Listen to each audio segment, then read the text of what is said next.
Long time no post. It's Quinn with PTSD while black. I'm making a video to just do some updates on my recovery from PTSD. I've been doing really well the past few months. Don't mind that glare. Um, until recently, and I think it's because I started working on issues of dealing with intimacy avoidance, and that's emotional intimacy. I've had social anxiety disorder since I was in high school.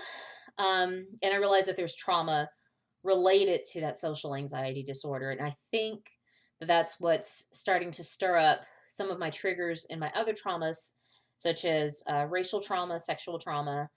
Um, and I'm having flashbacks. The good news is I'm experiencing less chronic pain or less example experiences of chronic pain. I'm able to walk like from the apartment to the car without needing my cane.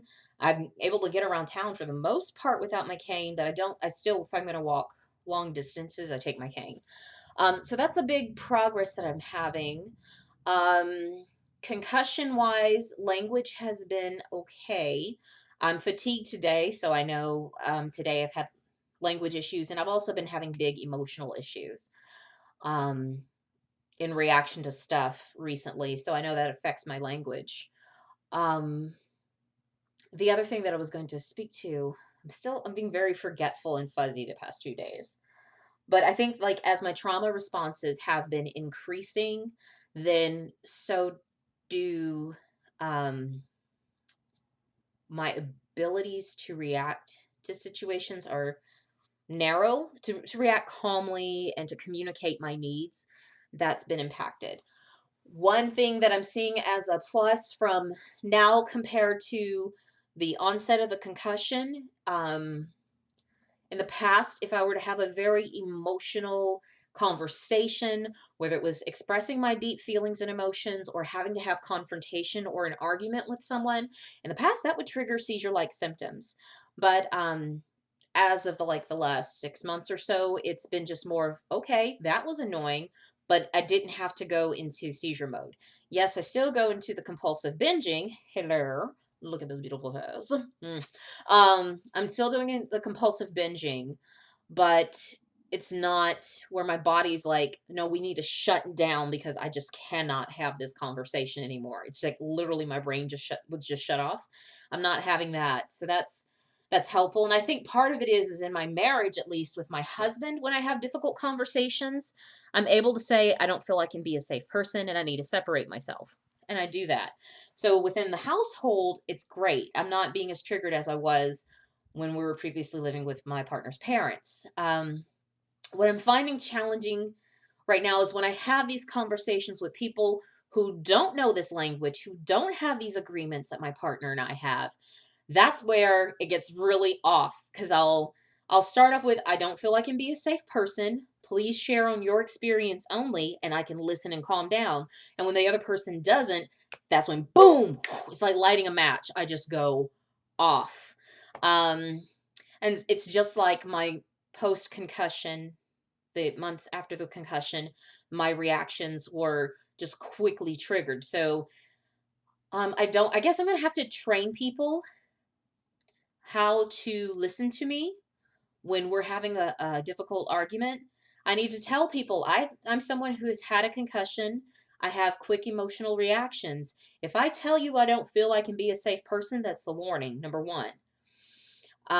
If I say I need to leave the room, or if I just get up and leave, it's because I don't feel I can be a safe person and I'm gone.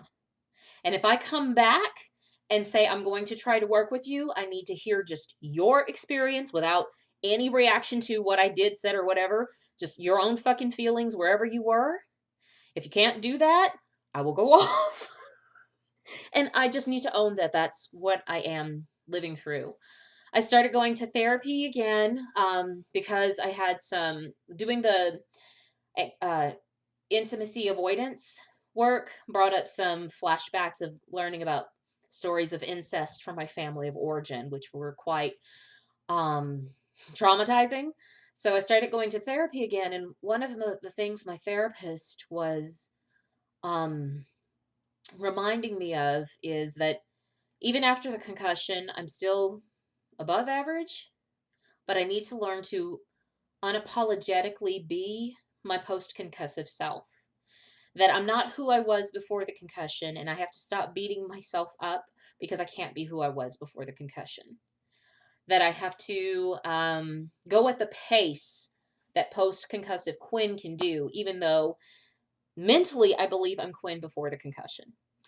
And to unapologetically be that way. And so I think one of the biggest challenges of my frustrations is I'm not accepting myself as who I am today. And I think I'm realizing I am a survivor of a concussion, and this affects my emotional reactions. My ability to do directions or communicate directions and emotions are limited. They're different now. And I have to unapologetically respect that that's my limitation without any shame. Just like my speech therapist was teaching me to unapologetically stutter. And it's one thing that I've been trying to do is whenever I do have a scenario, I think maybe it was last month, I was on a late night phone meeting or something. I was leading the meeting and fatigued and the stuttering started to happen, I learned to just unapologetically do my exercises. I'm okay. What happens is when the people around me aren't okay because they don't know what the fuck is going on. That's what makes it harder. So I also have to learn to accept that people are going to react in whatever way they're going to react. And it's not my responsibility in the moment of when I'm either having a language issue or if I'm having an emotional trigger response. It's not my job to take care of other people.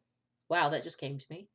It's not my job to make the other people in the room comfortable because they don't know how to deal with someone who has language language stutter issues or post-concussive syndrome, that they don't know how to treat someone who is dealing with racial trauma or surviving rape, when I'm having those flashbacks and I'm like crying in the middle of a conversation, it's not my job to take care of the other people in the room. My job is to take care of me, and their job is to take care of them and not to put their shit on me. When they put their shit on me, that's when I can say, I can't be a safe person right now. And if they try to put their shit on me and I explode, that's on them. I have to leave the results up to God as to how it's supposed to go. So that's a lesson that I'm just getting today because I've had some conversations that have gone out of whack, and I'm realizing that I'm dealing with some issues of racial trauma. I'm dealing with sexual trauma issues as I'm doing this work.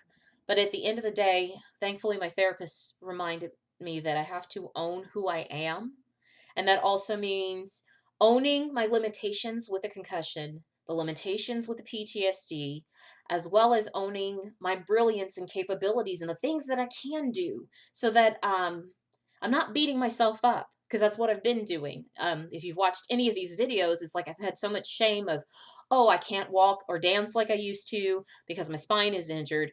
Wah, poor me, self pity and crying and beating myself up because I can't work the way I used to. I can't stand for long periods of time, or I can't sit for long periods of time. Can't talk the way I used to. It's difficult giving writing. I'm having dyslexia issues. Public speaking's difficult for me. Creative writing, the things that I used to love to do, they're not as easily accessible to me, and I've not been accepting that this has just changed. So just today, while I was typing, I was doing a thing of owning my defects of character, how they've hurt me and how they've helped me. And as I was typing, I was having so many spelling errors. And it's just like, okay, I have to unapologetically let myself misspell shit. That's what autocorrect is for. Okay? Is it F7, right? Hit F7 and just figure that shit out. And that's okay. So I'm getting that lesson today. And I just needed to get this out of me. To have that as a share and to stop kicking my own ass. And that perhaps when I am triggered and having trouble communicating or thinking, that I can still, because like I was asking people for some art ideas to help me deal with trauma. And in the past, I could do poetry. Well, not really poetry. I suck at poetry, but storytelling and speech writing. creative writing. And since language is limited, let it be limited. Fuck, let it be limited. Let it be misspelled. And then I can go back and correct it, edit the grammar, because sometimes I forget what one word was supposed to mean. And when I get into that frustration and blaming that I do to myself, it limits me. It says, stop, don't do this, don't do the rest of this project, whatever it is. And now I'm realizing I have to let myself get out what I can as I can. If it's a bunch of cuss words, if it's misspelled, if it's upside down, because I could possibly get there, I have to let it be exactly what it's going to be. And then we can come back and correct it later when I'm doing better. Or fuck, I'll just post what I got and let everybody else fucking figure their shit out, how they feel about it. The grammar Nazis can have a field day. Let them be who they are, but I don't have to take it in. So, some awakenings that I'm having, and I'm grateful for them. With that, I'll pass and I'll see you next time. Peace.